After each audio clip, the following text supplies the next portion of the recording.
السلام عليكم أحبتي، مرحبا بكم دائما في قناتكم قناة أحمد للوصفات الطبخ والتدابير المنزلية، دائما مع الوصفات الطبيعية. اليوم إن شاء الله راح نعطيكم وصفة للإمساك. كاين ناس بزاف يعانيو من الإمساك طبعا عنده أسباب، يعني خاصة الأكل تاعنا تاع درك يسبب لنا إمساك بزاف لأنه خالي من الألياف. دائما يعني الحاجة اللي تمشي الكرش هي الألياف. وحنا نعرفوا تما الغذاء تاعنا درك يعني مش صحي، اغلب الغذاء هو مش صحي، فيه الزيت بزاف وفيه المواد الكيميائيه بزاف. على هذا تلقاو اغلب الناس يعني سواء من القولون العصبي ولا الامساك.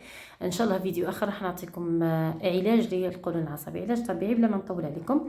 العلاج تاع اليوم هو علاج فعال جدا، راح ياثر في يعني البطن تاعكم في 5 دقائق. تلقاو يعني الانسان اللي عنده امساك بزاف راح تمشي كرشو. قبل ما نبداو برك الفيديو ما تنساوش ديروا لنا اعجاب بالقناه، ما تنساوش تشاركوها، او يعني ما تنساوش ديروا اشتراك في القناه وتشاركوا الفيديو هذا مع احبائكم واصدقائكم. نبداو مع بعضنا على بركه الله. يعني الوصفه تاعنا هذه تاع اليوم واش نحتاجو بما انه رانا في وقت البرتقال، نحتاجو برتقاله، نحتاجو ايضا كميه من القرفة هنا تكون بودرة، ونحتاج خل التفاح طبعا غني عن التعريف. هنا كنت قلت لكم من قبل يعني قشور، عطيتكم وصفة بقشور البرتقال. الناس ايضا تعاني من الامساك، ايضا قلنا نغليو قشور البرتقال ونشربوها يعني كي تيزانة. هذه ثاني تساعد بزاف يعني في الناس اللي دايما عندهم امساك. بس هذه الوصفة تاع اليوم هذه فعالة، يعني بدكم 5 دقائق كي تستعملوها راح يعني تمثم البطن تاع الانسان تمشي. دوكا واش راح ندير، نقشر البرتقال ونرجع لكم.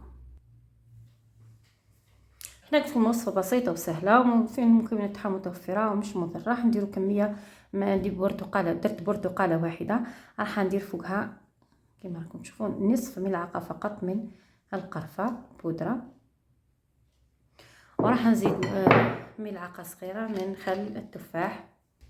خل التفاح ثاني مليح بزاف، مش راح نكثر بزاف، فقط ملعقه صغيره. حتصبوها بالطريقه هذه البرتقال،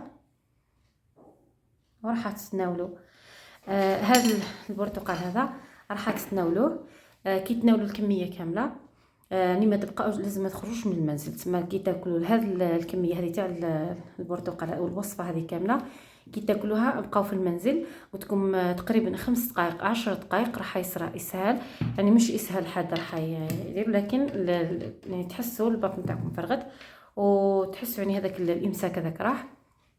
هنا هذه الحاله هذه او الوصفه هذه نديروها في حاله الامساك المزمن، يعني تكون عندكم امساك مزمن وجربتوا جميع الطرق ما صلحوش.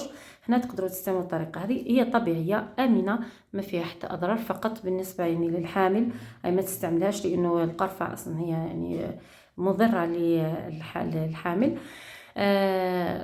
جربوا الوصفه هذه وان شاء الله يعني تكون يعني تعطيكم النتيجه اللي بغيتوها. كما قلت لكم هي يعني النتيجه تاعها فعاله جدا.